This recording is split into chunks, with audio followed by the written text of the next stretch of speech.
Da PAN, 9h01, 9h01. Eu quero agradecer a audiência que está com a gente. Aliás, 24 mil pessoas conectadas, mais de 10 mil likes nesta transmissão. A sua inscrição também é fundamental. Mais de 1.240.200 inscritos em nosso canal. Vamos ali para 1.241.000. Estou contando contigo, Alex. Tem mais informação para o ouvinte Jovem Pan. Pois não, Alex? Ô, Pitoli, ainda repercutindo essa audiência pública no Senado, quem também participou ontem foi o Sebastião Coelho, exatamente. Ele participou dessa audiência que aconteceu da Comissão de Transparência, Fiscalização e Controle do Senado. O desembargador Pitoli, no caso o ex-desembargador federal, ele reafirmou que o ministro Alexandre de Moraes deveria ser preso. Ele tinha participado em um evento no dia 20 de novembro, Pitoli, e falou que a solução era prender o Alexandre de Moraes. E aí, Pitoli, ele fez uma fala durante a sua participação na comissão e disse o seguinte: na semana passada participei de um evento e pedi a prisão do Moraes. Não tenho redes sociais, mas minha filha me disse que alguém poderia me dar 3 dias para me retratar em público. Estou aqui reafirmando o que eu disse em vez de retratar. Disse então o Sebastião Coelho, ele que é ex-desembargador federal, e reafirmando que o Alexandre de Moraes deveria ser preso. Esse é o tipo de homem que a gente precisa na sociedade. É isso aí. Pois não, Alex? E a participação dele foi na comissão, né, Pitoli? Então a gente vai acompanhar a fala do Sebastião Coelho. Eram quase 13 horas e 50 minutos. O Brasil comemorou que nem gol isso daí. Um monte de cidadãos pularam e comemoraram, não foi só audiência lá não. Mas também é o seguinte, né, Claudio? Tá jogando no videogame, a gente precisa jogar na vida real, né? Eu tô dizendo o seguinte, a gente tá comemorando uma fala como essa, mas é o que eu peço o efeito prático disso. Assim, mas isso são vozes que vão influenciando e liderando. Por que a gente tem que ouvir o que ele fala? Vamos ouvir o que ele fala. Vai lá, dá um play, edição. Sebastião Coelho, vamos ouvir. Tem muitos pedidos, Forças Armadas e tal. No momento que nós estamos, com fragmentos da Constituição ainda em vigor, se as Forças Armadas agirem de ofício, vai ser colocada como um golpe, embora seja um contragolpe. Embora seja um contragolpe. Mas se o presidente da República convocar, não. Porque ele está exercendo o seu poder constitucional de utilizar para garantir a ordem pública.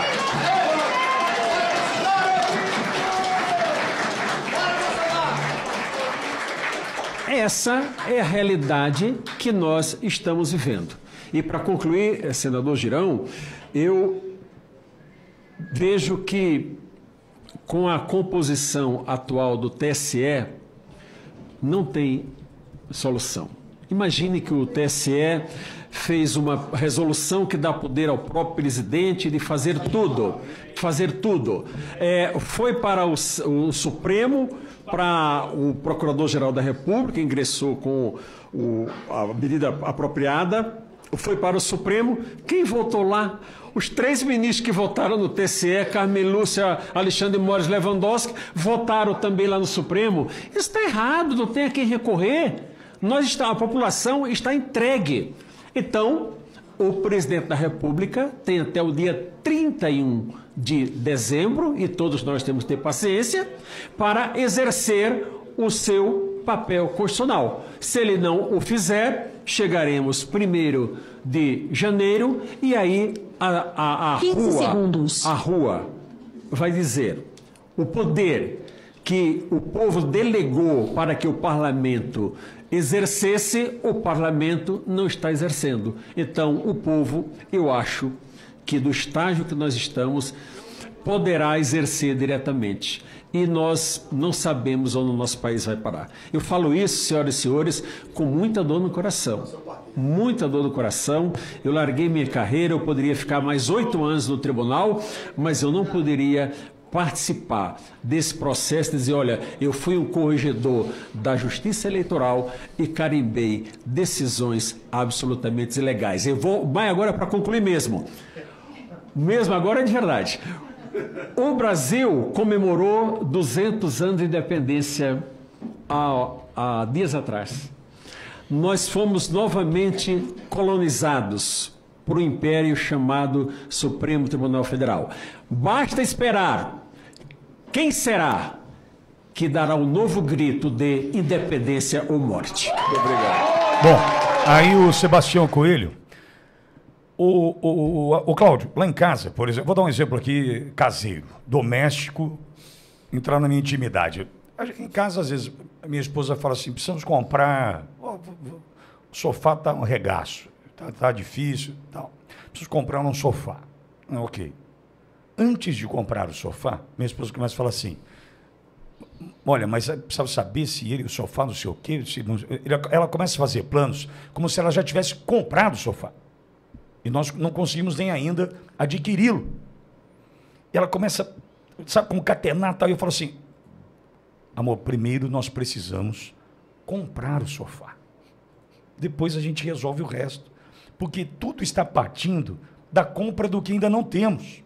Ah, entendi. Ela já, considerando que hoje o sofá está comprado, já vai para o próximo já vai problema. Já vai para o próximo problema. Calma, sabe? Primeiro o sofá, depois a gente vê o resto. Minha mãe fazia isso. Não é? Ficar concatenando e tal. Onde eu quero chegar é você prático e todos vão me compreender. Nós temos hoje um processo eleitoral que trouxe todas as dúvidas com relação ao resultado em função da construção do mesmo.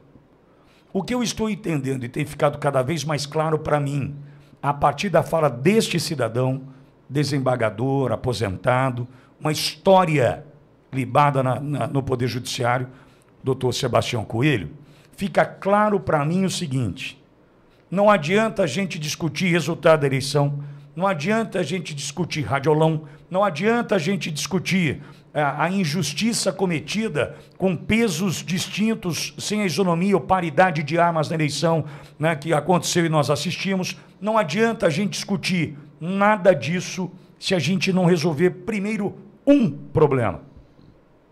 Alexandre de Moraes. Não adianta que se a gente não resolver a causa, o problema, nós não vamos resolver o resto.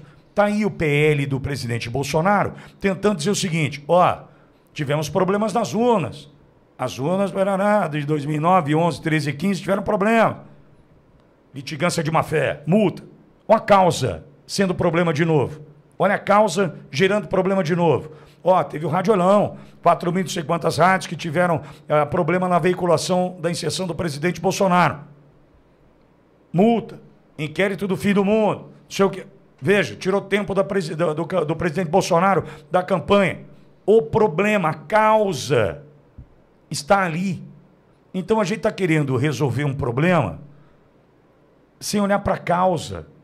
A gente está querendo discutir hoje sobre o resultado das eleições, mas nós não vamos conseguir resolver o problema das eleições se nós não resolvemos o problema principal.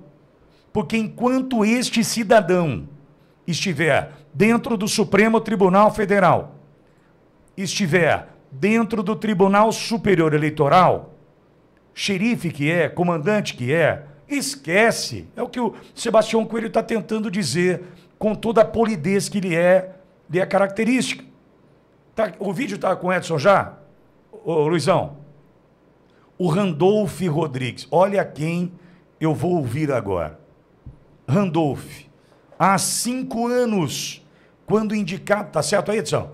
Quando indicado foi Alexandre de Moraes para o Supremo Tribunal Federal, Randolph falou isso aqui. Ouve só. O relatório traz algumas dúvidas, algumas questões que precisariam de diligências. E nós não descartamos, inclusive, a possibilidade de solicitá-las. Por isso, a necessidade de, no mínimo, os 5 dias. O próprio indicado, no relatório, disse que já foi réu em 3 ações penais. É necessário averiguar, e segundo ele mesmo declara, foram arquivados. É necessário averiguar o que aqui o indicado diz. É necessário averiguar os fatos que surgem em relação ao indicado.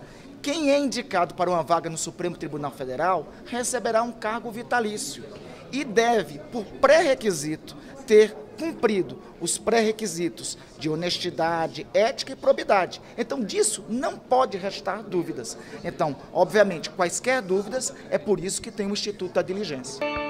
Bom, o Randolph, há 5 anos, dizia, será que diante de todo o conteúdo, a carreira, a história, o currículo do Alexandre de Moraes, ele cumpre os pré-requisitos para assumir um posto vitalício?